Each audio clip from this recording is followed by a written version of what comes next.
What does that mean? So it gives you a lot of information just through the FEMM app alone. This is really good. I know that a lot of people have been talking about taking their health back. And people who are Christian, not Christian, people who are pro life, not pro life, this is a huge topic. And I think when we start to understand our bodies, when we are able to comprehend what is going on, when we can say confidently, our period, our ovulation is the fifth vital sign. I think once we can do that, we'll be able to live better, healthier, more fulfilling Mm, lives. mm, Um, and I kind of want to transition that into the question that every time I've ever posted about this gets tons of like comments, positive and negative, yeah. about the big BC, birth control. Mm-hmm. So I want to talk about, because once again, like I said, people who are not even pro life, people who aren't even Christian, are Right. now going away from the whole birth control thing. We're seeing how women have been lied to. We're seeing, the long sheet of paper of like all the side effects, but oh, it's fine. We're seeing that now. People are talking more freely about how their moods have changed, how I all of a sudden I had depression and then I got off and then I didn't. Wonder what that Yeah. means. We're Yeah. seeing all of this, and some people still aren't convinced, but can we talk a little bit about the two aspects of birth control? Why we should talk, get off of it medically and then also spiritually for those of us who are Mm, Christians. mm. Yes. Yeah, there's a lot to unpack there, honestly, and I feel like I could talk for hours about this topic. But basically, I mean, with my own testimony alone, I remember when I decided to get off of birth control, I remember feeling, if I could describe it, it was like I felt in tune with my body again. It was like I Hmm. had sensations in my body, or just a feeling of being connected to my body in a way that I had not felt when I was on the birth control pill for so long. And it was almost like this detachment from my body, in a way, like a physical detachment, like a numbing sensation, in a way where I didn't feel Hmm. connected to my body. And that was honestly the biggest thing that I remember when I came off birth control. Because what happens when a woman is going through her natural ovulation cycle, there are fluctuations, a lot of fluctuations of her hormones, right? So Hmm. when she's having a natural ovulation cycle and all of these hormones are changing throughout that ovulation cycle, you really feel the different phases of your cycle. When you start to learn about it and the intricacies of it, it helps you understand, oh, wow, like I'm feeling this way today because I can look at my cycle and I know where I'm at, and you make that connection. So to me, our cycle is revealing all of these details about ourselves, about our health, especially our hormone health, also about lifestyle and things like that, and the way that our lifestyle impacts our hormone health. But back to the birth control, when we are putting like synthetic hormones into our body, right? So Hmm. when you are on a birth control pill, for example, depending on what you're using, right? There's many different methods of birth control. There's the IUD, there's a copper IUD, there's the other IUDs. There's the Depo Provera, right? There's the Yeah, Nexplanon there's a implant. bajillion But ways. like, yeah, there's a bajillion different ways, right? Well, the bottom line is that you are basically giving your body synthetic hormones, and you're not allowing the body to go through its normal fluctuations of hormones. So when you're on the pill, for example, the pill works in three different ways, and I think this is really important information. It works by thinning out the lining of the uterus, which makes it less favorable to human life, like an implanted, fertilized egg implanting into the inner lining of the uterus. Okay. So it thins the lining of the uterus. It also helps disrupt your cervical fluid. So in essence, like dries up and changes your cervical fluid in a way that it makes it less, favorable for human life to grow and develop. Okay. Mm. And then the third way is it's supposed to, one of the actions is to stop ovulation from occurring. Right. So that's how it actually works, by preventing pregnancy, right? By stopping ovulation. But I think that all of us can say that we have known a woman or two that have gotten pregnant while on the pill, or even Mm-hmm. while using the IUD, right? Mm-hmm. I know two women right now that are friends of mine that got pregnant, and they had the IUD. And what happened is, different things can happen, but you know, these things are not 100% effective, right? Yeah. So basically, when you're putting synthetic hormones into your body that are not meant to be there, you're tricking the body, you're tricking the brain, and it basically is stopping a natural function from occurring. So if you think about it, why would you take a natural function and stop it? Right? Right. Normally, Right. you don't want to do that. That would be against our natural, just the way that our bodies are operating, right? Mm-hmm. And so, even just if you're thinking of it from a health standpoint, um, taking a normal, natural function and stopping it can have some long lasting effects, right? So that's one thing, is just when you're thinking about birth control. Can I ask you a quick question? Sure. And this is probably opinion. I don't know if there's any medical information to back this up. Do you think that has something to do with? I feel like a lot of my friends, a lot of my peers, people in my age range, started birth control when they were 14 or 15 for acne, or or their parents put them on it.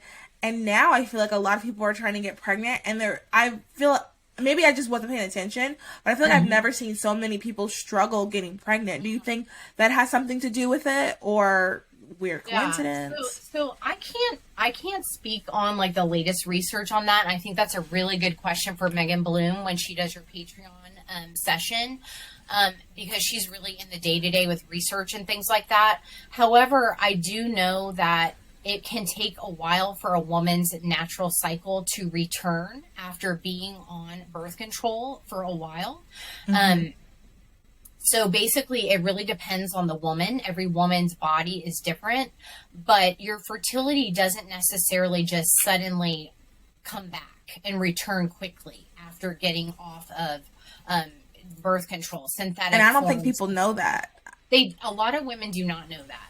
Yeah. Yeah. And so, but then again, when we talk about birth control, it also masks a lot of underlying health conditions that are going on. And so Mm. it's like putting a band-aid fix on certain things that are happening.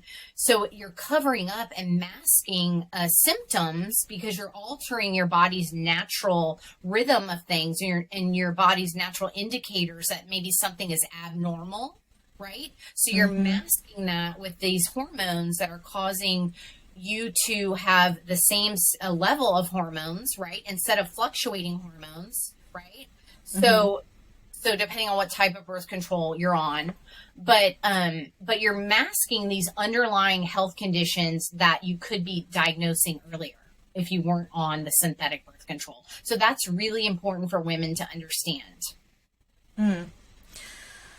Okay, that's really, really good information.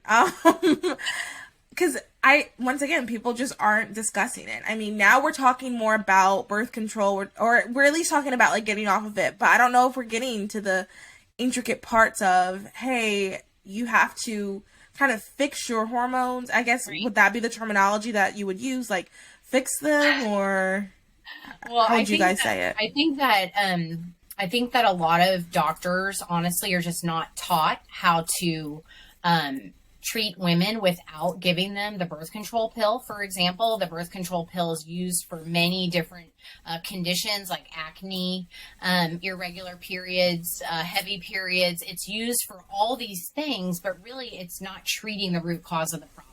So that's something that I think that Megan Bloom can definitely unpack a little more for your Patreon listeners.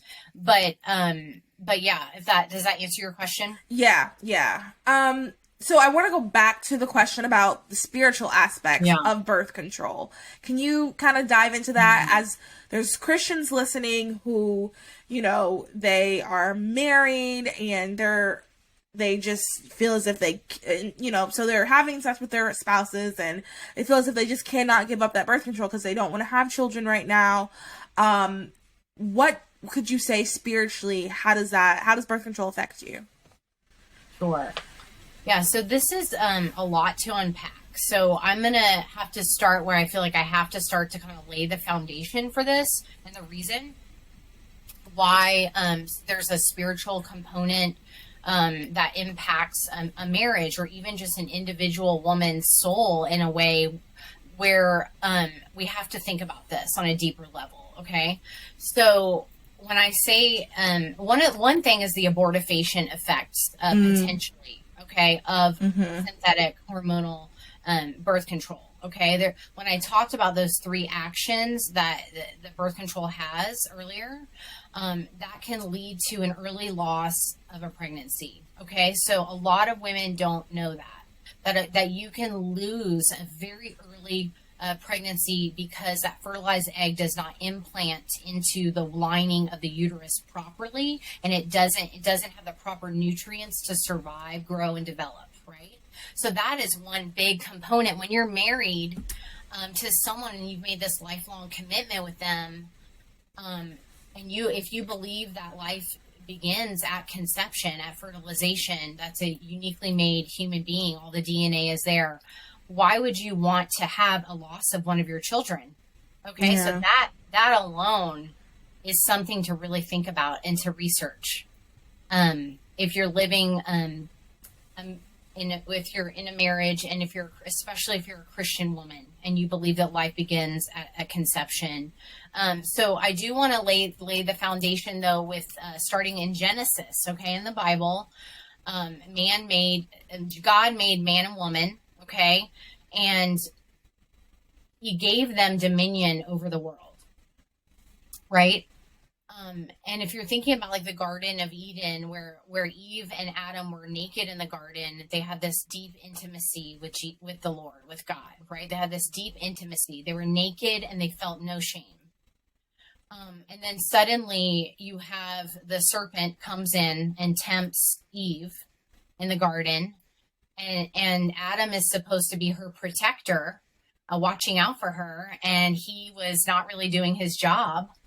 And Eve listened to the cunning serpent, right? And she ate from the fruit that she was forbidden to eat from. And then basically sin came into the world, right?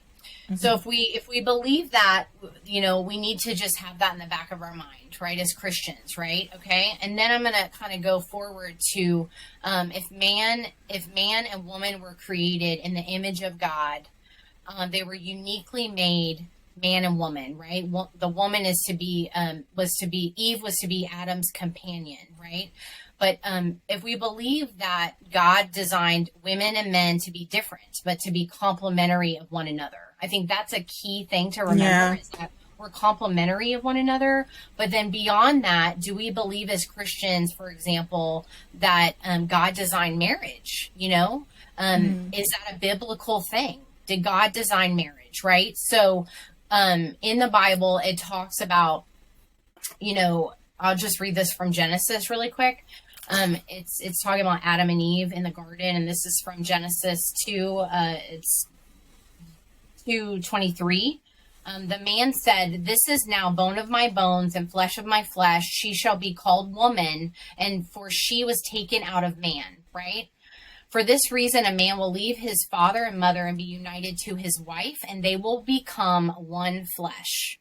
And this is what I want to talk about, the one flesh part.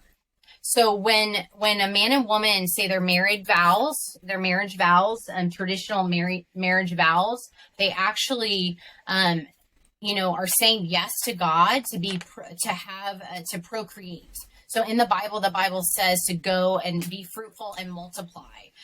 It talks about that with Adam and Eve. It talks about to go and be fruitful and multiply. And so that talks about procreation, right? That we need procreation to continue the human race.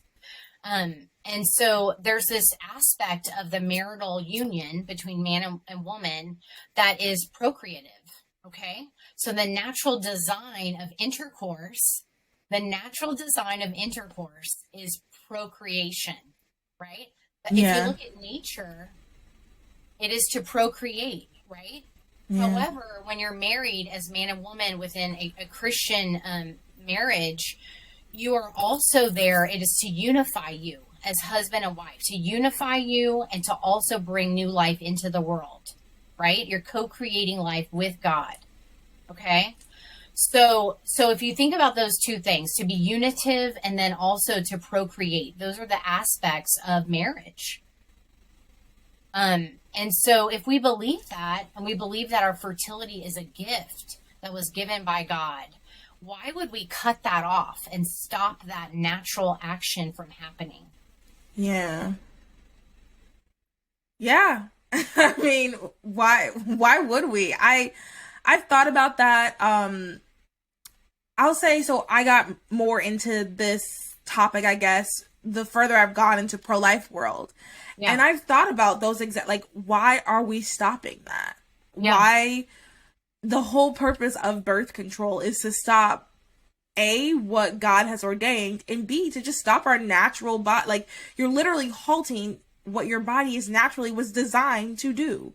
Yeah. Right, right. And so the bodies, there's this whole teaching called theology of the body, and I can't get into that today, but what I'm going to just say is that the concept is that our bodies, the man's body and the woman's body, speak a language, a love language with their bodies. And the man and the woman's bodies, when they come together in the marital embrace or the marital union, or the act of, intercourse with husband and wife, right? You're coming together as one flesh. You are saying with your body, yes. You're saying, yes, I love you. I give you my entire self. And really the bodies speak a love language. And really it is, if you want to think about it this way, it's the way that God loves the church.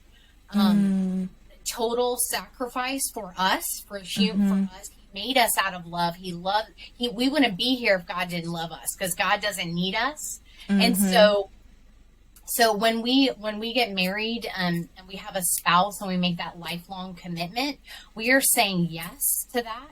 We are saying, yes, I love you and I want to give you my whole self. I will lay down my life for you as my spouse. And I want to uphold you as my spouse. And basically, and defend you and protect you, right? God, it says in the Bible that women are to be subservient or to their husbands, but the men are to love their wives the way that God loves the church. Right? Yes, and people leave out that other part. Yeah. Leave out that second part, and it's so critical. And so when you're on contraception, what I wanted to go back to is that you're cutting off a part that says, instead of your body saying, I give you my whole self, you're cutting something off that is reserving your fertility. You're holding it back. You're withdrawing that from this person that you've entered into this union with, a lifelong union with, if you believe in marriage being lifelong, right? Yeah. Does that make sense? Yeah.